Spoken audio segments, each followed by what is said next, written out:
Կյանքի ալիքները մեզ նետում են տարբեր ափեր, տանում են հեռու, հետո նորից բերում են մոտ տարածության վրա ու մենք հասկանում ենք, որ կարոտել ենք։ Երբեմն ալիքները մեզ այնքան հեռու են տանում, որ այդ ալիքների մեջ խճճվում ու կորցնում ենք անգամ ինքներս մեզ, բայց մեր հավատքը մեզ նորից ուժ է տալիս, կանգնում ենք ոտքի ու գնում առաջ։ Ողջույն սիրելի հեռուստադիտող, եթերում խոստովանություն հեռուստանախագիծն է, ես Արայիկ Համբարձումյանն եմ եւ այսօր իմ տաղավարում հյուրընկալելու եմ սիրված տաղանդավոր դերասան Սարգիս Գրիգորյանին։ Սարգիս ջան, բարի գալուստ։ Ողջույն Արայիկ։ Բարի գալուստ հայրենիք, բարի գալուստ այս գեղեցիկ տաղավար, հուսով եմ այսօր հրաշալի եթեր ենք ունենալու։ Ես ոչ թե հուսով եմ, այլ համոզված եմ։ Շատ ուրախ եմ, համեցեք։ Շնորհակալ եմ։ Սարգիս, այսօր կանցնենք ձեր կյանքի ճանապարհներով, փոքրիկ կանգառներ կվերցնենք այն խաչմերուկներում, որտեղ դուք էլ կանգնել եք, խորհել եք, հստակ քայլերով գնացել եք առաջ։ Սկսում ենք ձեր կյանքի պատմությունը ամենասկզբից։ Որտեղ եք ծնվել, ինչ ընտանիքում եւ ովքեր են ձեր ծնողները։ Երևանում եմ ծնվել, Արայիկ ջան, Կոմիտաս այն ժամանակ Արաբկիրում Ցուլուկիձե փողոց կար, հիմա Գրիգոր Արծրունի։ Արտավազդ Գրիգորյանի, Արտո Գրիգորյանի, Օլիմպիա Տանուտերյանի ընտանիքում։ Այդպես երկու եղբայր ենք, մայրական, պապայից ու մամայից, բայց պապայից նաև երկու եղբայր էլ ավագ ունեն։ 4 եղբայր, ընդհանրապես 4 եղբայր ենք։ 79 թվական դեկտեմբեր Հետաքրքիր բան կա, անձնագրում գրած է 22, բայց մաման ասում է 19-ին եմ ծնվել։ Դեկտեմբերի 19-ին։ Դեկտեմբերի 19-ին։ Մենք նույն օրն ենք ծնվել, փաստորեն։ Հրաշք։ Աղեղնավորներ ենք։ Տեսար, բացահայտեցինք։ Ով է ընտրել ձեր անունը եւ ինչու Սարգիս։ Ես ինչքան որ հիշում եմ, իմ անունը պիտի լիներ Վլադիմիր։ Պապան որոշել էր, որ պիտի Վլադիմիր լիներ իմ անունը, բայց մաման իր ասելով, ասում է, երբ որ պիտի ծննդաբերեի, արդեն երազ տեսա Սուրբ Սարգսին ու երկու ոտս դրեցի կոշիկի մեջ ու ասացի, որ պիտի լինի Սարգիս։ Սարգիս։ Պապան մինչև վերջերն էլ միշտ կասկածամտորեն էր վերաբերում, դու ինչի ես իր անունը դրել Սարգիս, ինչ-որ մի բան այնպես չի։ Նույնիսկ վեճերը կարող է քո հին ընկերներից մեկի անունն ես դեմ մաման ասում էր այ մարդ թողել հանգիստ Սուրբ Սարգսի անունով։ Ես էլ եմ մեկ ասել մամ հաստատ Սուրբ Սարգսի անունով ասում եմ, բալես հանգիստ եղի։ Դրա համար հավատալով մամային իհարկե ընտրվեց անունը Սարգիս։ Ինչպիսի աշակերտ եք եղել դպրոցում։ Ես այդպես որ ասեմ հաջող սովորել եմ, չէ, միշտ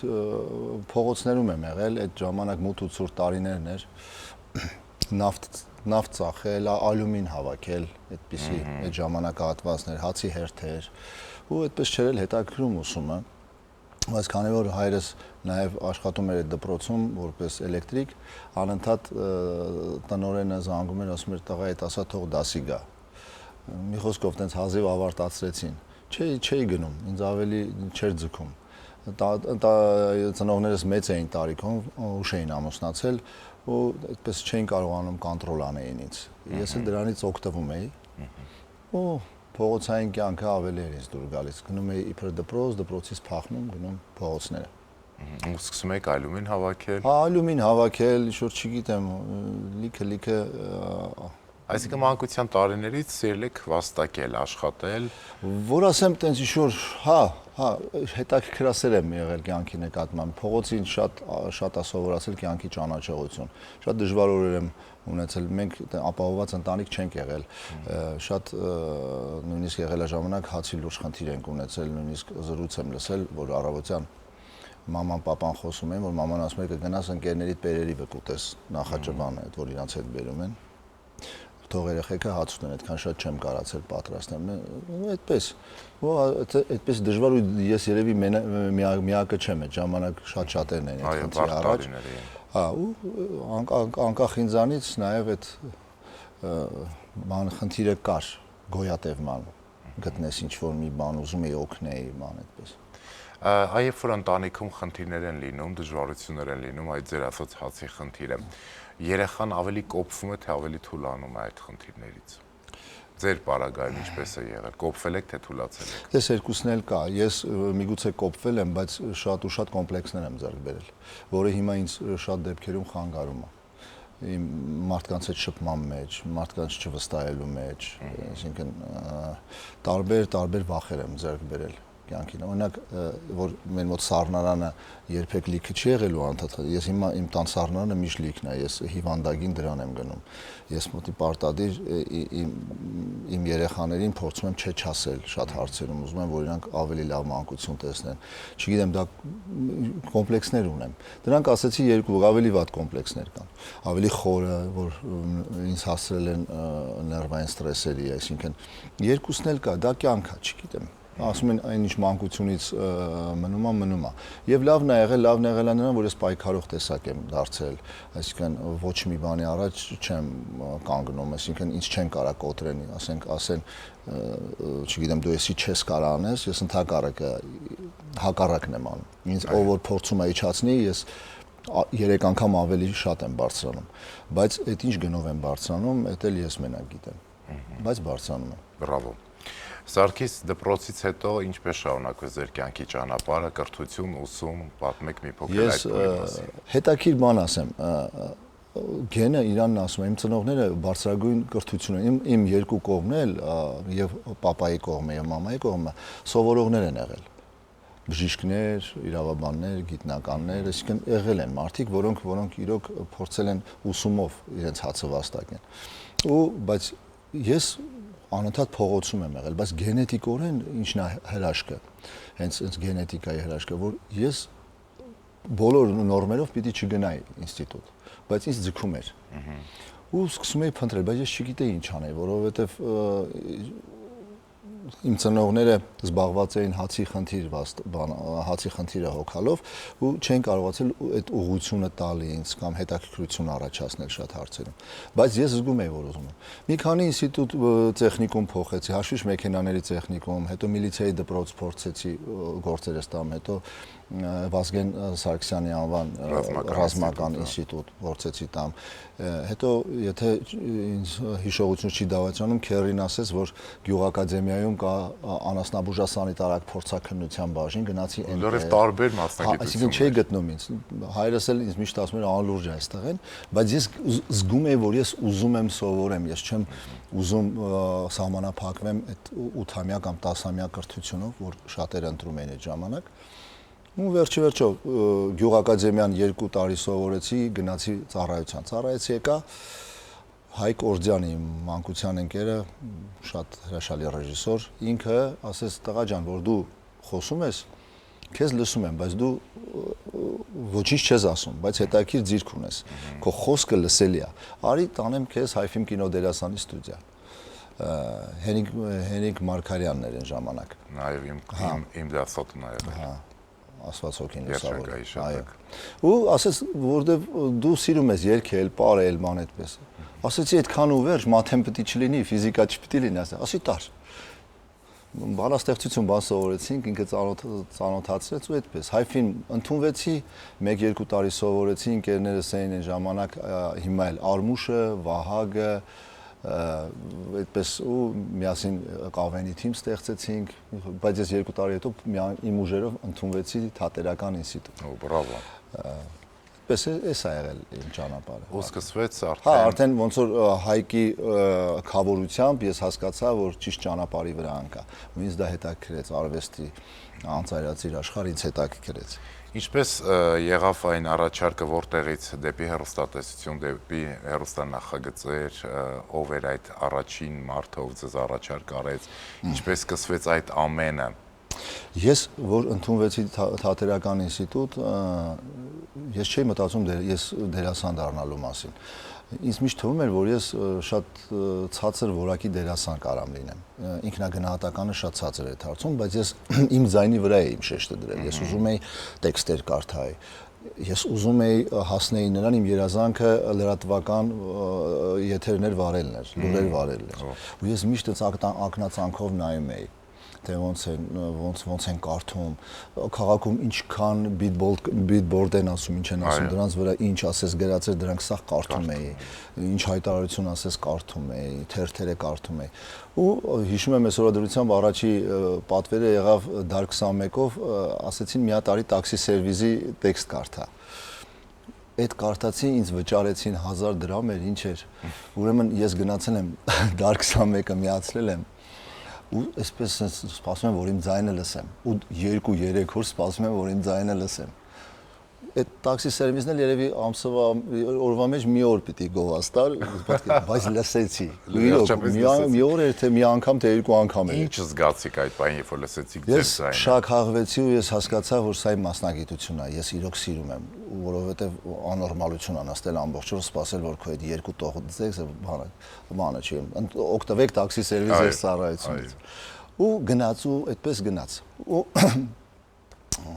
Իսկ դերասանական առումով, եթե չեմ սխալվում, Հրաչ Քեշիշյանն է առաջին ինձ հրավիրել, Ռուզանի սիրտը Հ1-ով կար հեռուստանախագիծ, այդտեղ հրավիրեց ու զգացի, որ ինչ-որ բան ստացվում է։ Ու հետո արդեն շարունակվեց շղթան։ Հեշտեք ընտրում ձեր ընկերներին։ Օ, չէ։ Չէ։ Ինչու է դժվար։ Չգիտեմ, ես հաղորդման սկզբում ասեցի, մարդկանց հանդեպ այդպես բոլորի հետ լավ եմ։ Շատ քչերը կարան ասեն, որ ես ինչ-որ, բայց կա մի սահման, այդ մանկությունից է, դժվար անցած ճանապարհից է, որ մարդիկ մի տեսակ վախ կա, որ քեզ կարող է օգտագործեն, որ քեզ ճիշտ չհասկանան, որ դու իրոք անկեղծ չլինեն քո նկատմամբ։ Դες ուզում եմ դա նույնիսկ մանա, բայց չեմ լացելու եթե։ Տեսնենք Սարգիս։ Ուզում եմ ասեմ, չէ, իմ ընկերները շատ քիչ են ու չգիտեմ, ճիշտ է թե սխալ։ Կարելի է ենթադրել, որ ընկերության հարցում ինչ որտեղ տուժել եք նաև, որովհետև ձեր պատասխանից գնում ենք դեպի դրան։ Այսինքն սխալվել եք ընկերների ընտրության հարցում որոշ ընկերների։ Չէ։ Չեմ սխալվել, որովհետև իրանք իմ ամենալավ ուսուցիչներն են, ինչպես կյանքում յուրաքանչյուրը։ Հա, եղել է, որ ասել եմ, ես սենց կանեի կամ ինչի են սենց վարվել իմ հետ բան, բայց ընդհանուր առմամբ, որ ասեմ, տենց այդպես կյանքը ինձ մեջքից խփել է, ընկերների առումով մի քիչ սուտ կլինի։ Հա, հիասթափություններ եղել է։ Ինչու՞ չէ, ես էլ եմ շատ-շատերին միգուցե իրանց հիասթափեցրել միգուցե։ Չէ, այդպես չէ։ Սարգիս, քանի որ նոր եք վերադարձել Հայաստան, հասցել եք ձեր բոլոր ընկերներին տեսնել, թե դեռ ոչ, որովհետև գիտեմ, որ վերադառնալը դա նոր է գալիս, 1000 հոգու պիտի տեսնես, գնաս, ընկերներին հասցել եք տեսնել բոլոր։ Չէ, չեք հասցել։ Ոչ մեկին չեմ տեսել դեռ։ Չեմ տեսել, որովհետև նույնիսկ եղբայրներից չեմ տեսել։ Երեք նոր առաջին անգամ 10 օր հետո կարողացա տեսնեմ իմ հարազատ եղբայրներին։ Ուրեմն մի ընկեր ունեք Գագիկ Սուքիասյան։ Հա, Գագո, այո։ Հանդիպել եք Գագիկին, թե ես շատ եմ ուզում իր հետ հանդիպեմ, բայց չի ստացվում իր հետ հանդիպել, բայց կհանդիպեմ երևի։ Անգամ եթե ես չեմ սխալվում, պայմանավորվել եք, բայց այդ օրը դուք մոռացել եք գնացել եք տուն։ Դե հա, տենց լինում է։ Ինքը իմ ընկերներից է, որ ինձ ամեն ինչում ներում է, հասկանալով որ Դե ուրեմն եկեք հանդիպեք հենց մեր տաղավարում, Գագիկ Սուքիասյանը գալիս է մեր տաղավար։ Արի Գագիկ, արի Գագիկ, արի։ Շապես նրանք։ Արի Գագիկ։ Ես գիտեմ։ Գագո, այդ տաղաբալու։ Բարի գալուս։ Ողջույն, Գագիկ։ Համեցեք, նստեք այստեղ ոնց որ տանը։ Ինչքան ժամանակ էր որ չէիք տեսել։ 5 տարի։ Արի մի հատ էլ գրկեմ, այդ։ 5 տարի։ 5 տարի չէիք Դե տեսել։ գնալու։ Հա։ Դե հերա, դա ինչ-որ հերախոսով։ Հա, այս թայմով բանով այդպես չէիք հանդիպել։ Չէ, առաջին անգամ։ Երևի շնորհակալություն ձեր հաղորդմանը, որ Վերջապես ստացվեց այս հանդիպումը։ Ստացվեց։ Չէ, բայց կտեսնեինք ոնց էլ չի։ Արդեն 10 օր եւ ավել է, այդպես։ Գագիկի հետ մենք կուրսեցին ենք իրար հետ ու ինքը երևի այն ընկերներից մեկն է, որը ինձ միշտ տարել է հանդուրժել ու ինքն ընդհանրապես մեր ընկերների մեջ ամենա այսպես խաղաղարարն է, խաղաղասերն ու խաղաղարարն է, դրա համար իրան շատ եմ սիրում ու իր կարիքը անձամբ շատ ունեմ լինելով էմոցիոնալ մարդ։ Գագիկ, հիշում եք ձեր առաջին հանդիպումը, ծանոթությունը եւ ինչպես ստացվեց, որ այդ հանդիպումը դարձավ լավ ընկերություն։ Դա շատ հատուկ, եթե կհիշես ինչ որ հանդիպում։ Առաջին օրը, որը արդեն ինստիտուտում հանդիպեցինք կուրսում, հետո մեր կուրսը շատ բինդ կուրս էր, իրար հետ տարիքով էին բոլոր տղաները համարյա։ Ու այդպես տենց հատուկ չի եղել, որ բան լինի։ Շատ արագ մտերմացել ենք, երևի ինստիտուտի առաջին երկրորդ օրը։ Իսկ ինչպիսի ընկեր է Սարգիսը։ Մենակ անկեղծ ասա խնդրեմ։ Իհարկե, այստեղ անկեղծ զրույց է, մեկը Սարգիսը չի լինի ստել այստեղ։ Շատ ազնիվ է, շատ պարտաճանաչ ու իմիջայլոց այդ պարտաճանաչությունը առաջին անգամ ինքը խախտել է, որը ես իրան ասել եմ,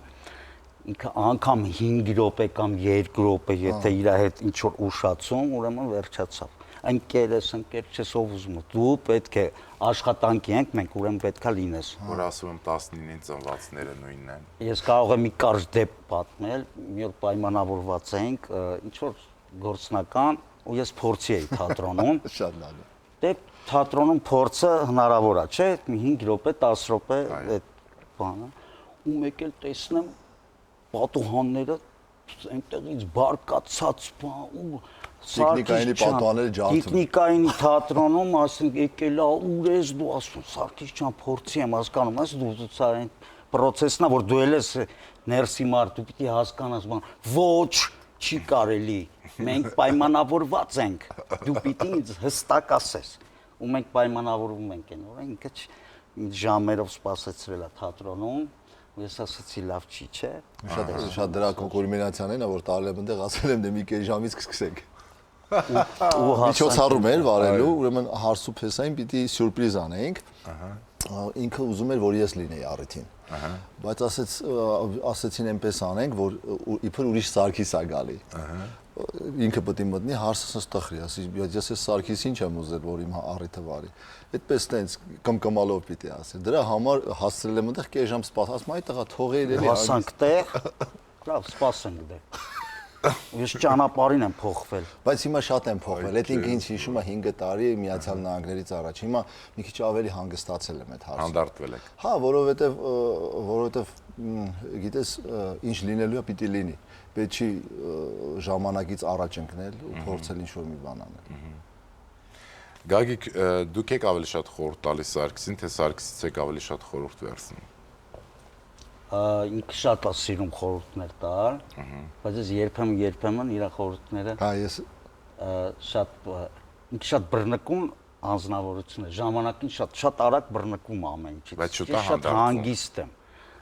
գալիս է ժամանակը բայց ես հանգիստ եմ ինքը միշտ ասում է դու չես սենց հանգիստ անգամ դա է հայ նրան ոգևորում ինքը կարող է ասենք մեքենա վարելիս ինչ որ մեկը ազդանշան, բան ինքը բարկանում ես հանգիստ նստած եմ ասում հիմա չէ ուղղակի նայում եմ ասում եմ հետո ասում դե Սարգիս ոչինչ էլի դե հիմա բան ինքը կատաղում է բան ինչի անարդարա ինչի բան դու խաղաղ ես դու ինչ ես հանգիստ ես ինչի եմ ես սենց այդ դեպքում ոնց որ ինձնից է լսում ինչ որ էսին հա տեսակետա բայց ինքն էլ դե բավականին լավ խորհուրդներ ունի կյանքում լիքը բաներ կա, որ կարելի է իրան լսել, տեսնել, թե իր ընտանիքից, թե իր ընդհանրապես գործնական առումով շատ պարկեշտ եւ դա փոխադարձ է իդեպ ասա Գիտեք ինչ նկատեցի, որ դուք խոսում եք Սարգիսը շատ հետաքրքիր հայացքով լսում է եւ վերապրում է այն ամենը, ինչի մասին որ դուք պատմում եք։ Գագոն իրոք Գագիկը եզակի մարդկանցից է, ում շատ հարգում ու սիրում եմ, շատ։ Ընդհանրապես այնքան քիչ են իմ ընկերները մնացել, որ ես ուղղակի բոլորին շատ այսպես շատ եմ գնահատում ու սիրում ու շատ եմ ուզում, որ իրաց մոտ ամեն ինչ լավ լինի։ Ընկերության արժեքը ինչի մեջ է։ Այդպես չեմ կարող բացատրեմ ինչի մեջ է ընկերության արժեքը։ Ազնվության։ Երևի փոխադարձ անկեղծ։ անկեղծությունը, ազնվությունը։ Ես չգիտեմ, ուղղակի կա դա, երևույթ, ոնց որ սերը չեմ կարող բացատրեմ, տենց էլ ընկերություն, մի հատ քիմիա է, որը կամ կա կամ չկա։ Ասում են ընկերներին զգում են հոգով, դա ճիշտ է։ Այսինքն պետք է նաև հոգուտ մոտ մարդ լինի։ Ես կարծում եմ ժամանակով։ Ժամանակով են զգում, որովհետև հոգով երևի ավելի շատ սերն է, որ միանգամից, բայց ընկերությունը պիտի ձևավորվի ժամանակով, փորձառություն պիտի ունենա, պիտի անցած ճանապարհ լինի, որովհետև երևի դա։ Գագիկ, ինչ որ դեպք կարող եք հիշել պատմած դեպքից բացի, որ կատարվել է, պատահել է ձեր հետ, որովհետև ընկերներն ամեն դեպքում ունենում են շատ հետաքրքիր դեպքեր, որ Սարգիսի մասնակցությունը եղել է։ Եթերայի բաներ է կպատմես տղա ջան։ Եթե կհիշեք մի բան, շատ ուրախ կլինենք։ Ես հիշում եմ էլի նմանատիպ իր բռնկուն մի անգամ ուղակի Սարգսն ասաց գնանք տուն, քաղցրավենիք գնանք սուրճ խմենք եւ այլն։ Խանութ գնացինք խմորեղեն ու մոտեցանք մեքենային, որ մեքենայի ինքը այն կողմից նստեց, ես դուռը բացեցի, ինքը մի պատ հարմար չէր, ես ամբողջ այդ խմորեղենը տորթի, ասաց մի վարկյան կվերցնես, որ ինքը տեղավորվի, ես չհասցրեցի, որ այդ վերցնեմ, ես ամբողջ ընկավ այդ մեքենայի մեջ, այդ ամբողջ տորթը ու ասենք այդ տեսարանը, սարսափելի տեսարան էր,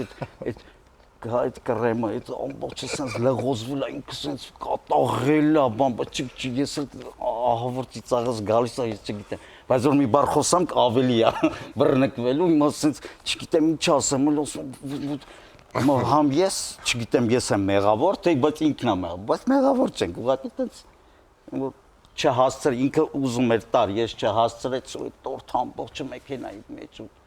այդ անձեռոցիկով բան արա, այդ չէր լինում լավ մաքրել դե պարզ արդեն ինչ էր կատարում ես ամբողջ մեքենայի մեջ։ Եվ բորբոքվեց Սարգիսը, թե հանդարտ էր այդ բանին։ Բորբոքվել է դա մեղմա, ինքը ասած կապտում կարմրում, բայց մա չգիտի ինձ ինչ ասի, չէ, որ պիտի հասցնեիր, վերցնեիր, Իմ ընկերները ես զգացել եմ, պիտի հանգիստ լինեն, որովհետև իմ նման եթե մեկը լինի, դա կլինի մահ, ուղղակի։ Դրա համար իմ շուրջով կա, իրանք ավելի հավասարակշռված մարդիկ են։ Չնայած ես էլ եմ հիմա որոշ չափ դրան մոտիկացել։ Այնուամենայնիվ, թե տարիքից է, թե անցած ճանապարհից, թե տարածությունից, թե հիմա ես կարծում եմ, որ շատ են փոխվել։ Գագիկ, որպես մեր այս հատվածի զրույցի վերջաբան, ինչ կմաղթեք ձեր ընկերոջը։ Ես բախտեմ իմ ընկերոջը համբերություն։ Ես ամենաշատն եմ ուզում, քանի որ ասում եք քիչ թե շատ այդ փոփոխել, մի քիչ համբերատար լինել ու ավելի հանգիստ, որ կարողանաս այս քո ամեն ինչը դու ինքը շատ կարողանում ես ամեն ինչը կարգավորել, ամեն ինչը տեղում, ընտանիք, գործ, բայց ինքը էս իր շատ բռնկուն վիճակը իրան միշտ խանգարում է։ Ես ցանկանամ հանգստություն, իր մոտ ամեն ինչ նորմալ է մնացած առումներով։ Ընդունվեց։ Շնորհակալ ենք Գագիկ, որ միացաք մեր զրույցին եւ գեղեցկացրեցիք ձեր հետաքրքիր պատմություններով մեր եթերի այս հատվածը։ Մենք ձեզ այս վարքյաններից կճանապարհենք, քիչ հետո կվերադառնանք եւ կշարունակենք մեր զրույցը մեր այսօրվա հյուրի Սարգիս Գրիգորյանի հետ։ Սելի հեռուստադիտող վերադարձանք շարունակելու մեր եթերը, սակայն մինչ կշարունակենք մեր զրույցը, ուզում եմ հիշեցնել, որ մեզ կարող եք գտնել բոլոր on-line հարթակներում։ Եթե չեք հասցրել այս եթերը տեսնել ամենասկզբից, կարող եք YouTube-ում փնտրել Արայիկ Համբարձումյան էջը, գտնել, միանել մեր էջին, դիտել մեր բոլոր եթերները եւ չմոռանաք թողնել ձեր մեկնաբանությունները։ Շնորհակալ եմ, որ շարունակում եք մնալ անդավաճան եւ հավատարիմ։ Իսկ մենք շարունակում ենք մեր զրույցը, Սարգիս, արդեն խոսում ենք ընտանիքից։ Դուք երկու անգամ եք ամուսնացել։ Այո։ Ունեք այսօր հրաշալի ընտանիք, քանի զավակ ունեք։ 3 աղջիկ։ 3 աղջիկ, երկուսը Երկուսը Մանոյի հետ, մեծս նախորդ կնոջից։ Ինչ է կատարվում մարդկանց կյանքում, որ բաժանվում են։ Իմ կյանքում, ես չգիտեմ մարդկանց կյանքում ինչա կատարվում, որովհետև տարբեր են լինում պատճառները։ Իմ կյանքում դա մի հատ մեծ ողբերգություն էր, որ ես բաժանվեցի, որովհետև իմ մոտ հենց մանկական տարիքից պատասխանատվության զգացումը բավականին բարձր է եղել, նույնիսկ հիվանդագին։ Ու ինձ թվում էր, որ բաժանվեցիք Նարես 20 էր։ Դե պատկերացեք ինչ մեծ պատասխանատվություն ու տպավորություն էր, որ ես անհաջողակ ինչ որ մեկն եմ, որը նույնիսկ չի կարա հոգ տանի ու ինքը ձախողեց այդ ամեն ինչը, դա իմ կյանքի ամենակարևոր փուլն էր, առաջի երեխեն ու 20 օր հետո բաժանում, եթե իմ հայրը կողքս չլներ, իմ ծնողները ու նույնիսկ Մանոն, եթե կողքս չլներ, ես միգուցե բան չանեի։ Այնպես չի որ Մանոն սկզբից է իմ կողք եղել, հետո ընթացքում է ինքը հանդիպել, բայց իր դերն էլ է մեծ եղել, երբ որ ինձ տեսավ այդպես ողբերգական վիճակում։ Նույնիսկ փորձել եմ ինքնասպան լինել։ Հա, այդպես մտքեր են եղել, ոչ թե փորձել եմ, մտքեր են եղել, որ գնամ ինձ Կիևյանից գցեմ, որովհետև ինձ թվում էր, որ ես ձախողված մարդ եմ, ես ով ես դու, որ ասենք չկարողացար, ասենք այդ երեխուն մենակ թողել ես, չես կարողանում, քաոսի մեջ էի։ Ու հայրս շատ լավ խորհուրդ տվեց, ասեց տղա ջան, ասեց եթե դու ինչ-որ գնաս, բոյկոտես, կռիվներ սարքես, վեճեր անես, ինչ-որ մի հատ ուզենաս ինչ-որ ուժի բանով կամ քո եսով ինչ-որ հարց լուծես, իբր տեսեք ես ինչ լավ պապա եմ, դու դրանով ոչ մեկի սիրտը չես շայի։ Մարդիկ կարողանում են հարգանքի արժանանալ միայն այն դեպքում, երբ որ իրենք լինում են երջանիկ եւ կայացած։ Չի ստացվել ստեղծիր քո ընտանիքը, ամեն ինչ արժևում է։ Եղիր երջանիկ ու աշխարհի ամենալավ պապան ու քո աղջիկը կգա քո մոտ։ Ինչն էլ որ եղավ։ Հակառակ դեպքում պատկերացրեք, որ ես դրանից հետևել լիքը սխալներ։ Այդ սխալները ինձ տանելու էին սխալ ճանապարհով։ Ու դա չէր ողջունվելու իմ մեծ աղջկա կողմից, հակառակը ասելու էր ինձ ինչեր ես արել։ Դրա համար ես ընտրեցի մի ժամանակահատված եղավ ցավոտ իմ աղջկա համար, որովհետև մենք չհանդիպեցինք, որովհետև ես զբաղված էի իմ ընտանիքի, նոր ընտանիքի, բայց ես կարծում եմ, որ այդ սահմանը, երբ որ ես տվեցի նոր ընտանիքի կառուցմանը, տվեց իր պտուղները։ Ինչ որ բանի ժամանակավորապես պիտի հրաժարվես, ոչ թե հրաժարվես, այլ դու չխանգարես, որովհետև թեժ էր վիճակը, որ այդ կրքերը հանգստանար, այդ ընթացքում դու պիտի քեզ էլ բժշկես ու շարժվես առաջ։ Ինչն էլ որ արեցի, ու դա տվեց իր պտուղները, հիմա անսահման երջանիկ պապա եմ, որ 3 աղջիկներս էլ իմ համար գժվում են, ես էլ իրանց համար ուղղակի։ Քան տարեկան է Նարեն։ Այս տարի կլինի 20 տարեկան։ 20 տարեկան մեծ աղջիկ է։ Ճարտարապետական է սովորում, ինքը ապագա ճարտարապետ է, շատ խելացի, շատ կրթված, որի համար շնորհակալ եմ իր մամային, շատ լավ աղջիկ է դաստիարակել, շատ կիրթ, բազմակողմանի զարգացած, կարդացած աղջիկ է, իմ աղջիկներից ամենախելացին։ Իսկ նախկին կնոջ հետ կապը կա, թե շփում ընդհանրապես չկա, աղջկա հետ, դե գիտեք։ Տես Արեգ ջան, ես այդպես որ ասեմ կապ ունենք, չէ, չունենք, բայց հենց այն է խնդիրը, որ ամեն ինչ այնքան գեղեցիկ է ու հրաշք է ու ներդաշնակ է մեր մոտ Նարեի պահավոր, դրա կարիքը չենք էլ զգում, որ ուղղակի ես իմ պարտքը համարեցի, երբ որ գամ Միացյալ Նահանգներից, զանգեմ իրեն ու շնորհակալություն հայտնեմ, որ հրաշք աղջիկ է դաստիարակել։ Միանգամից մենք հասկացանք, որ մենք ճիշտ ճանապարհի վրա ենք ու մենք որոշեցինք, որ անկախ ամեն ինչից մենք հաղթել ենք մեր հարաբերությունները, որ մենք հրաշք աղջիկ ենք դաստիարակել, հիմա կարող է ինչ-որ մի բան այնպես չի եղել, բայց Աստված է մեր հետ եղել ու հիմա պիտի ամեն ինչ անենք, որ ինքը այդ խնդրեմը չտեսնի, չզգա էլ, որ նույնիսկ մենք ինչ-որ մի հատ ինչ է եղել։ Ու դրա համար շնորհակալ եմ նաև Նարեն եկավ, ասեց ապրես, շնորհակալ եմ այդ զրույցի համար, որ մամայի հետ ունեցար։ Բրավո, խելացի աղջիկ։ Հա, իհարկե, պիտի բոլորս էլ հասկանանք, որ պիտի քայլ անենք։ Շատ զույգեր ինչ են անում, էգոիստաբար են մոտիկ, ամենից խնդրեմը փաթաթում են երեխայի վրա ու երեխայով փորձում են իրենց եսը բարձրացնել։ Այնինչ երեխան մի բան ուզում է համ լավ պապա ունենա, համ մամա ունենա, երկուսի կարիքներ ունի։ Իսկ մենք զրկում ենք ինչի համար։ Կարելի է այդ ուժերը ներդնել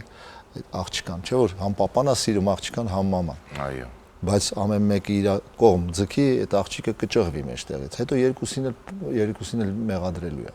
Այնպես չի որ դա հաղթանակ է, դա պարտություն է։ Հետո ասելու է քո պատճառով է, որ ես papaյից չեմ շփվում կամ քո պատճառով որ մամայից չեմ շփվում։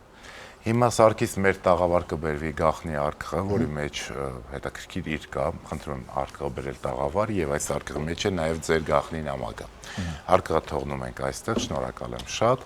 Քիչ հետո կբացենք արկղը եւ կհասկանանք թե ինչ իր է այնտեղ թաքնված։ Սակայն մինչ այդ ուզում եմ պատմեք ինչպես ծանոթացաք Մանոյի հետ։ Մանոն իմ կուրսեցին է եղել, ոնց որ Գագիկը, հենց էլ Մանոն մենք իրար հետ մի կուրսից ենք եղել ու հետաքրքիրն է որ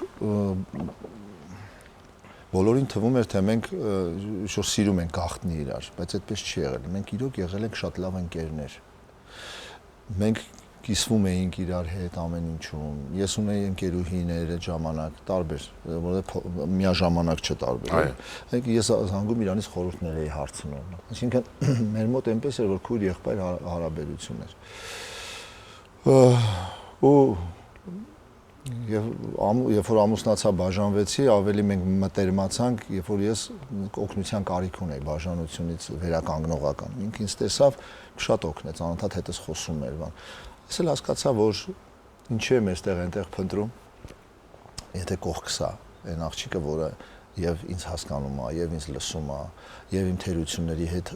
կարողանում է հաշտվել։ Ու առաջարկություն արեցի, դա սարսափելի ընդունվեց Մանոյը, ասաց ոնց դու գիժ ես քո ընկերն եմ, հասկանում ես դու ինչ ես ընկերոջը, էլի գժվեցիր հեռախոս ու դրեց հեռախոս։ Այդտեղից մենք չխոսացինք իրար հետ, հետո ասում էր դուք ես քեզ ուրիշ ձև եմ սիրել, այսինքն բայց հետո կամաց նրան հասա որ մենք երբ որ արդեն ուզում էինք իբր ընկերություն ամաչում էինք իրար ձեռք բռնենք, ծիծաղում ենք։ Սա քո ասում ապուշ ես ո՞նց կարամ ես քո ձեռքը բռնեմ, ես էլ ասում եմ արի դե ձեռք բռնենք։ Խոսքով սենց ինչ-որ Իսկ հարսանիք եղավ։ Հա, իհարկե եղավ։ Ավանդական սիրում։ Շատ լավ հարսանիք եղավ, որովհետև ես կարծում Մանոն շատ էր երազում որ հարսի շոր հագնել։ Իհարկե ֆինանսապես պատրաստ չէի ընդհանրապես, բայց էլի Աստծո կամոք ամեն ինչ եղավ։ Այն կարգի, որ ես սպասում էի, որ այդ փողերի մասը տային, որ ես կարողանայի վճարել այդ ռեստորանի գումարը։ Հետո տղեկը ասեցին, որ ապա քիչ է փողը։ Ասեց արի մի հատ աուկցիոն անենք, կային մարդիկ, որոնք ապահովված են հյուրերից։ Այդպես աուկցիոն արեցինք, հիշում եմ Կարենը Մանոյի քերին հրաշալի մարդ, զգաց։ $700 մի հատ ստիտ ինչ-որ բան առավ ու ասեց, որ ես ուզում եմ, որ հա մեքենա էր։ Բերեց այդ մեքենան, ասեց ես ուզում եմ, որ քո մոտ ամեն ինչ ստացվի ու դու էլ մեքենա էլ ունենաս, ամեն ինչ էլ ունենաս այս կյանքում։ Ինքը հասկացա, որ Բրավո։ Հա, ու իր ասածը կատարվեց էլի։ Եվ այսօր ունեք գեղեցիկ երջանիկ ընտանիք։ Այո։ Փառք Աստծուն։ Հիմա մենք բացենք արկղը, Սարգիս, իրականում ես էլ չգիտեմ ինչ է այստեղ։ Երկու իր կա։ Առաջինը սա է։ Սա է, սա ինչ է։ Երևի դուք կմեկնաբանեք։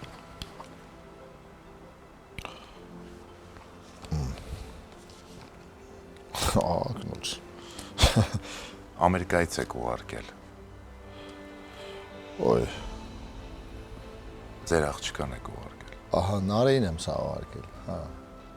Գիտեք, որ Նարեն շատ է սիրում այս ակնոցը եւ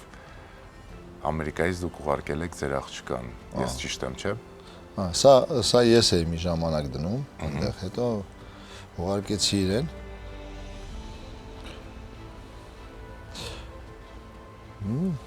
Այդպես չեմ կարող տենց շուտ։ Հաջորդը։ Հա։ Իսկ սա Սուրիկատը ես իրան սուրո եմ ասում։ Ինքը ասես միշտ դες ձիգ հա։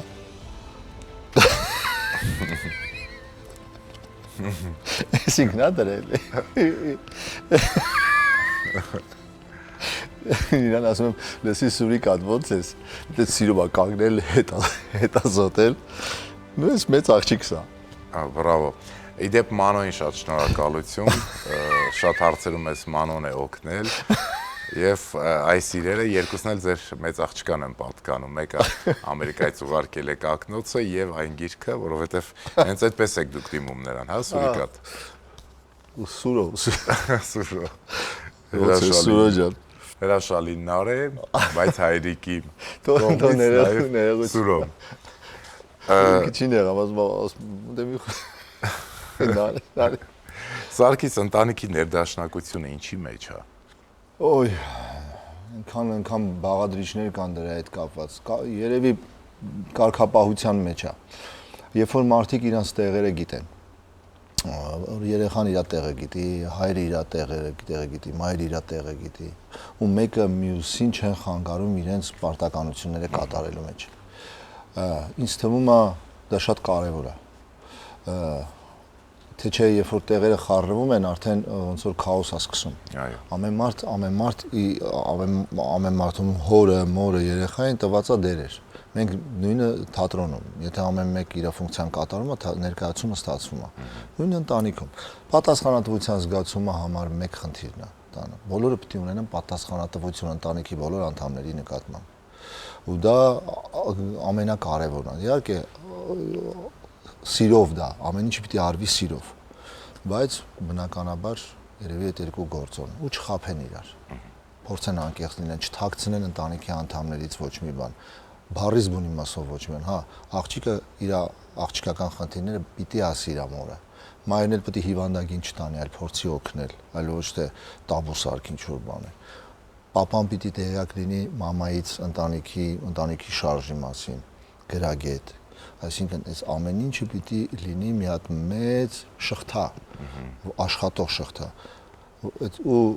այնպես չի ինքնագլուխ, ընտանիքում ինքնագլուխ չպիտի լինես։ Երևի սա է, բայց կոնտրոլը պիտի լինի։ Բրավո, Սարգիս, շատ սիրուն է ստացվում իրականում մեր զրույցը եւ ամենակարևորը շատ անկեղծ։ Ինչի համար շնորհակալ եմ ձեզ եւ մենք շարունակենք մեր զրույցը ու հիմա բոլորին շատ հետաքրքրող հարց, որ շատ շրջանառված է, ինչու Սարգիսը գնաց Ամերիկայի Միացյալ Նահանգներ եւ ինչու որոշեց նորից վերադառնալ Հայաստան։ Մի փոքր էլ խոսենք ձեր կյանքի այդ փուլի մասին։ Հարեք, ես շատ եմ խոսել ինչի գնացի Միացյալ Նահանգներ, պատերազմից հետո շատ արագ անցան, պատերազմից հետո հոգեբանական առումով շատ ահավոր վիճակում էի, առողջական խնդիրներ, դեպրեսիաներ, վախեր, դաժանություն մեջ կար, չարություն ահավոր շատ, մեղադրելու, բոլորի մեջ մեղավորներ էի փնտրում։ Հասկացա, որ ես այսպես երկար չեմ ձգի ու հաստատ ինձ այս էմոցիաները ճիշտ տեղ չեն տանի։ Ինձ պետք էր այս ամեն ինչից հեռանալ, փախնել, որպեսզի կարողանամ ես ինձ գտնեմ, վերականգնվեմ, որ հասկանամ ինչա կատարվում իմ հետ։ Ու սա էր պատճառը, որ իմ համար մեկ էր ուր կգնայի։ Այդպես մանոն ասես գնում ենք Միացյալ Նահանգներ։ Ասեցի գնացինք։ Իդեպ ես ասեմ, երբեք չեմ ասել, որ գնում եմ մշտական։ Այդպեսի բան չի եղել։ Այդպես լրագրողները բնականաբար սարքել են։ Ու հետո այդպես հարցեր էին տալի, արդեն էլ չէի դրան ասում, անդադ չէի բանամ, օղում իրանց։ Ասում էի դե հիմա մեկա գրելու են, ինչ գրելու են, իմաստ չկա։ Այսինքն ես ուղղակի գնացել եմ, որպեսզի հանգստանամ, ուղղակի գնացել եմ այնքանով, որ պետք էր ինձ։ Սա էր պատճառը։ Ու արմատներով արցախցի լինելով չկարողացա տանել այս ամեն ինչը, մինչև հիմա էլ իմ համար շատ դժվար է այս իրականության հետ հաշտվել, բայց այնուամենայնիվ կա այն ինչ որ կա։ Ու ես չեմ ուզում կռվեմ կամ ինչ-որ այն ամեն ինչից ինչ-որ կա։ Հակառակը կարծում եմ, որ եթե ինչ-որ մի բան ուզում ես փոխես, ուրեմն դու քո օրինակով, քո ապրած կյանքով, քո մասնագիտությամբ լուր պիտի աշխատես, քո միսիան կատարես։ Օվկիանոսի մեջ դու մի կաթիլ ես։ Ու այդ կաթիլը անաղարտ պահի, օվկիանոսը ինքը կմաքրվի։ Եվ ինչպես որոշեցիք, որ նորից հետ եք գալիս։ Չկարողացա, տուն էի ուզում։ Ես տուն էի ուզում, ես չասեմ այսպես, հիմա կասեմ, ինչ շատ եմ հայրենասեր տղա է, ես այդպես ընդհանրապես հայրենասիրություն բառը մի քիչ իմ համար մեծ հասկացություն է, մի քիչ չեմ կարողանում հասկանալ ում են ասում հայրենասեր, ում չեն ասում հայրենասեր, մի քիչ լայն է։ Երևի ավելի շատ տուն էի ուզում գայ, որովհետև այնտեղ էլ ընկերներիս հետ խոսում էի, ասում էին, ինչի քո կարծիքով մեր տունը չի Հայաստանը, ասում եմ, չէ, տղեկ, Հայաստանը մեր հայրենիքն է, բայց ամեն մարդ ունի իր տունը, մեկի տունը կարա Մոսկվայում լինի, մեկի տունը կարա լինի Փարիզում, մեկի տունը Միացյալ Նահանգներում, բայց մենք բոլորս Հայաստանը մեր երկիրն է։ Ես այդտեղ տունս չեմ գտնում։ Ու զգացի այդ տան պակասի մի մոտ տպավորություն, որ անդադ տուրիստ եմ ես այդտեղ։ Եթե արդեն սկսվեց 2-2.5 տարի ապրելուց հետո, որ հասկացա, որ ինքնախաբեությամբ եմ զբաղվում։ Հա, շատ ինտերվյուներում ասեմ լավ է այստեղ բան, դա համարում եմ ինքնախապ, որ կա է, որ դու քեզ համոզում ես, որ լավ է։ Դու ուզում ես քեզ ասես, այո, չէ, մեքենա ես առել, չես սխալվում, ասում ես լավ մեքենա, բայց դու գիտես թերությունները։ Մենք շատ բաներ թաքցնում ենք, չէ։ Իմ մոտ էլ էր շատ բաներ ոչ թե խափում էի, այլ ուզում էի, որ այդպես լինի։ Այդ հասկացա, որ դա ինքնախաբեություն է, ես այդտեղ ոչ թե երջանիկ չեմ, լավ է, իմ ընտանիքը լավ էր, ես էլ էի լավ զգում ինձ, եւ Աստծուն փառք, եւ ֆինանսական, եւ ամեն առումով ես ինձ լավ էի զգում, բայց մի հատ մեծ անդունդ կար։ Ես տանը չէի։ Ու պիտի վերադառնայի տուն, ու ընտանիքը փառք Աստծո զգաց, որ իրոք ես տուն եմ ուզում, ասես Սակո, գնում ենք տուն։ Ու եկաք տուն։ Հա, երկ։ Բարի գալուս։ Սա երկար պատմություն է, բայց իդեպ ասեմ Մանոյին էլ շնորհակալություն, որ ես էլ փորձեցի այնպես անեմ, ոչ թե կարայի ասեի, վեր կացան գնացինք տուն, ես ուզեցի, որ իրանք էլ ուզեն գան։ Ես ամեն ինչ արեցի, որ իրանք իրանց ուզելով գան, որ վաղը մի այսօր դա վեճի բան չլինի, որ տեսարը։ Հիմա իրանք բոլորն էլ սրտանց ուզելով, գիտակցված, հասկանալով, ուրախ, զվարթ եկել են տուն։ Շատ լավ, բարով եք եկել, բարի գալուստ։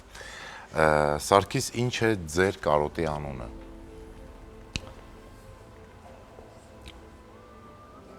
Իմ կարոտի անունը։ Ես մի բառով ինչ ասեմ։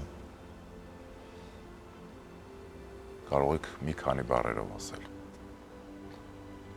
Իմ հիշողություններն է, իմ ապրած ճանապարհն է, իմ կարոտի անունը։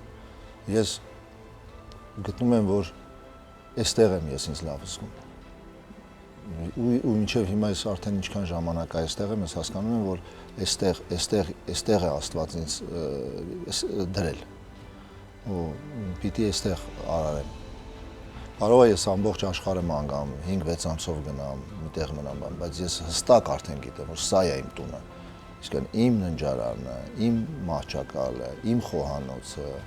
իմ բակը ստեղ է։ Քանի որ դուք հիմա խոստովանության տաղավարում եք եւ մենք քիչ հետո արդեն կբացենք գախնի նամակը, Սարգիս, ում ինչ ունեք ասելու, միգուցե ձեր ընտանիքի, միգուցե ձեր զավակներին, չգիտեմ, ում ինչ ունեք խոստովանելու կամ ասելու։ Հատուկ ինչ-որ մեկի։ Կարող եք մի քանիսին։ Ես ուզում եմ ասեմ, երևի կլինեն մարդիկ, որոնք ինչ-որ բանով մտածում են, որ ես իրանցից նեղացած եմ։ Կամ իրանց չեմ ներում ինչ-որ բաների համար, կամ ինչ-որ մի բան, որ իրանք զանգեն ինձ ուրիշ պատասխան կստանան, հավատացեք չէ, ես այս 5 տարվա մեջ հասկացել եմ մի շատ կարևոր բան, որ պետք չի մարդկանցից նեղանալ, այդ պահել քո մեջ, ու ես չեմ, որ պիտի ձեզ խորհուրդ տամ այն առումով, թե դուք ոնց դառնաք կամ ինչ, կամ ես չեմ, որ ձեզ պիտի ներեմ կամ դատեմ, կամ ինչ-որ մի բան։ Ուզում եմ ասել, որ ես անձամբ բոլորիդ հետ շատ լավ եմ, ու բոլորիդ շատ սիրում եմ, այն առումով եմ սիրում, որ ես էլ ձեր նման մարդ եմ, իմ թերություններով։ Ու եթե ես ունեմ թերություն, ես ով եմ, որ ձեր թերությունները մեկնաբան եմ, այսքան բան։ Եթե ձեր կյանքի մասին գիր գրեք, ինչ անուն կտաք այդ գրքին։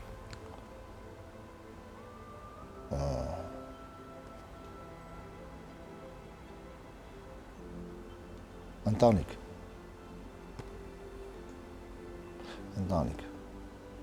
Իսկ այդ գիրքը մեկ գիրք կլներ, թե մի քանի հատորներ։ Չեմ կարող ասեմ։ Գիտես, ընտանիքի մասին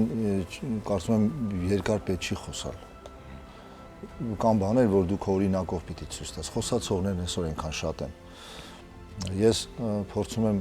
հնարավորինս իմ օրինակով ցույց տամ, որ լավ պապա եմ, որ լավ ընտանիք ունեմ, որ սիրում եմ իմ կնոջը, իմ երեխաներին։ Թե չէ գրողները, խոսացողները շատ են։ Նույնիսկ հիմա Մանոյի հետ մտածում ենք 3-4 բան է անում, որ մոտապես 50% բաժանություններ կան, ասում եմ, ոնց հոգնենք այդ մարդկանց, ինչ անենք, ես կարամ ասեմ, որ ես կարամ դրա մասին խոսամ, դրա իրավունքը ունեմ, կոնկրետ դրա իրավունք, բայց էլի վախում եմ խորհուրդ տալուց, ասում եմ, ման երևի մեր էջը հերիք է, մեր ընտանիքը, որ պետք չի հատուկ բառեր ընտրել, ասել, գիտեք, սենց արեք, որ սենց լինի։ Ուղղակի պիտի գործել։ Մենք այնքան ենք իրար խորհուրդ տալիս, որ արդեն մարդիկ հոգնել են։ Պիտի տենց ապրել, ուղղակի։ Հələ մի հատ դու ինքդ խորհուրդ տվողդ մի հատ նայ դու տես ապրում ես, որ դու այդ խորհուրդը տալիս ես։ Ու ամեն ինչ կընկնի իր տեղը։ Այնքան սխալներ ունեմ, էլ ասելու չի, այնքան մեղքեր ունեմ, որ էլ ասելու չի, բայց ամեն օր ես աշխատում եմ դրա վրա, ամեն օր առավոտ վեր եմ կենում։ Իհարկե, նախանձը գալիս է, ինչ են իմ ընկերները դերասանները լավ դերեր խաղում, ես չէ, բայց ես դրա դեմ պայքարում, ասում չի կարելի սակո։ Պիտի ուրախանաս, որ տենց է եղել։ Մի օր էլ քո մոտ է լինելու, ասենց, այսինքն ամեն օրը պիտի աշխատանք լինի, քո անձի նկատմամբ մաքրվելու, լավը դառնալու։ Ես դրա վրա եմ աշխատում ամեն օր։ Ունեմ բոլոր թերությունները, ինչ որ ունի Արայիկը, ինչ որ ունի մյուսը։ Իհարկե, բոլորս Ես իրավունք չունեմ քեզ փնովելու կամ բանալու։ Կարող եմ մի քիչ նեղվեմ, բայց ոչ ավել։ Դրանից հետո շատ արագ գալիս է ապակինման շրջանը իմ մեջ։ Հետո ասում Արայիկ ջան, արի գրկեմ։ Հա, բրավո Սարգիս։ Մենք մոտեցանք այս հետաքրքիր պահին, մեզս կհանձնեմ նամակը։ Շատ հետաքրքիր նամակ է։ Պիտի խնդրեմ բացեք ու բարձրաձայն կարդաք եւ վերջում հասկանանք թե ով է նամակի հեղինակը։ Պիտի գուշակեք։ Ես կարող եմ իրոք լացածնի ինձ։ Ես ամենաթույլը հենց նամակների հարցում եմ։ Եթե Յանան գրածնի կարող է լաց լինեմ։ Ինքը գիտի ինչ բառեր է։ Վերջում բարձ կդառնա միգուցե Սարգիս ով է նամակի հեղինակը։ Միայն պիտի խնդրեմ բարձրաձայն կարդաք։ Ողջույն։ Ողջույն իմ թանկ ընկեր։ Քեզ ճանաչողները կփաստեն, որ քո նմանը ուղղակի չկա, ու ես սա ասում եմ առանց լիրիկայի։ Դու իրոք առանձնահատուկ տեսակ ես։ Չեմ սիրում որից գովում են, դու իրոք առանձնահատուկ տեսակ ես, որը մեկ էլ կարելի է ստանալ լաբորատոր պայմաններում հազարավոր փորձերի արդյունքում։ Բայց հենց դա է քեզ առանձնացնում ամբողջից։ Մենք միասին անցնենք երկար ու բարդ ճանապարհ, որին շատերը չեն ծիծաղս գալիս է, որին շատերը չեն դիմանում, կոտրվում են, բայց նայելով հետ ասեմ քեզ, ես բան չէի փոխի։ Շնորհակալ եմ Աստծուն, որ ամեն բան այսպես է։ Սիրում եմ քեզ կողքից հետևել եւ ուսումնասիրել։ Քո ներկայությունն անգամ լրության մեջ բարձր է։ Դու պարզապես գրավում ես տարածքը քո ուժեղ էներգետիկայով։ Նույնիսկ մութ սրահում հնար է քեզ չնկատել։ Դու անկեղծ ես քո քայլերի մեջ ուժեղ քո անկոտրում տեսակով ու մեծ քո բարձրությամբ։ Առանձնահատկությունները շատ են, բայց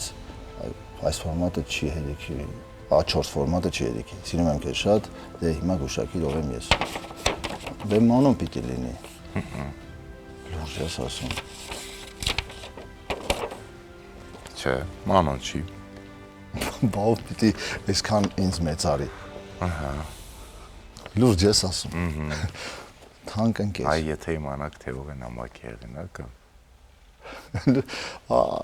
Արո մի հատ նորից փորձենք վերլուծենք։ Արի լավ։ Վերլուծենք Ես նամակը։ ճանաչողները կփաստեն, որ քո նման ուղղակի չկա, ես սա ասում եմ անց լիրիկայի։ Դու իրոք ազդատուկ տեսակ ես, որ մեկը գալիս տանը լաբորատոր պայմաններում հազարավոր փորձերի արդյունքում։ Հաստատն է, որ շատ է ձեզ սիրում։ Դուք հասկանում եք ինչ բառերով է ձեզ բնութագրում ամբողից։ Մենք միասին անցեք երկար ու բարդ ճանապարհ, որին շատերը չեն դիմանում կոտրվում։ Աստված իմ երկար ճանապարհ, որին շատերը չեն դիմանում, կոտրվում են։ Արմենն է Միրզոյան։ Չէ։ Բայց հենց նա է։ Տղա չէ գրողը։ Մենք միասին անցում ենք, դե հել երկար ու բարդ ճանապարհ, որին շատերը չեն դիմանում կոտրվում, բայց նայելով հետն ասում եմ քեզ ես բան չէի փոխի։ Շնորհակալ եմ Աստծո, որ ամեն բան այսպես է։ Կողքից հետևել։ Լավ, Չեմ կարող ասեմ, չգիտեմ։ նամակի հեղինակը ձեր Նարեն է։ Աղջիկս։ Արայի խոսքերն են այստեղ Սարգիս։ Այդ երկար ու բարդ ճանապարհը, որը ձեզ չկոտրեց, իրականում շատ տեղին էր ասված։ Լսի, որ սա Նարեի հետ էր կապված, ես ասացի միգուցե սա Նարեն չի։ Ոչ Հենց Նարենն է նամակի հեղինակը։ Տես ընկեր բառը ինձ մի քիչ բան արեց։ Չնայած ես պիտի գուշակեի այն առումով Իրականում մենք ենք խնդրում, որպեսզի նրանք շատ բարձ չգրեն, որ միանգամից հյուրը չհասկանա ով է նամակի հեղինակը, եւ հենց մեր խնդրանքով են արեն փորձել ձեզ շեղել իր բառերով։ Նարէ, շնորհակալ ենք։ Շնորհակալ ենք հրաշալի խոսքերի, գեղեցիկ նամակի եւ իհարկե ձեր հայրիկին այդչափ սիրելու համար։ Հավատացած եղեք, որ նա էլ ձեզ է շատ սիրում եւ Նարեն էս մի ամսվա մեջ դարել է հեռուստատեսության աստղը, ես ասեմ անկեղծ։ Ինքը միշտ չի սիրել նկարվել, բաներ, բայց այս մի շաբաթ ինչ եկել եմ իր շուրջն ամեն ինչ պատտվում։ Ես իմ երևի։ Սարգիս, հենց այս նամակի համար արժե ապրել։ վերջ, կարծում եմ, որ ամեն բան ասված է։ Ես շնորհակալ եմ ձեզ, իրականում մեր զրույցը ստացվեց։ Շնորհակալ եմ, որ այդքան բաց էիք ու այդքան անկեղծ էիք, որովհետև կյանքում, եթե անկեղծությունը շատ լինի, կյանքն էլ իր տրամադրությունը կփոխի։ Անկեղծությունը ու սերը։ Այո։ Քո հաղորդում Արայիկ ջան, քո հաղորդումում շատ սեր կա։ Շնորհակալ եմ։ Ու ես կարծում եմ, որ հիմա մանավանդ այս դժվար ժամանակաշրջանը սիրո մասին, հոգին բացելու մասին պիտի շատ խոսան։ Ճիշտ է։ Շնորհակալ եմ, իմ լավ ընկեր։ Սելի հեռուստադիտող, այսպիսին էր սիրված դերասան, մեր լավ ընկեր Սարգիս Գրիգորյանի կյանքի պատմությունը եւ խոստովանությունը։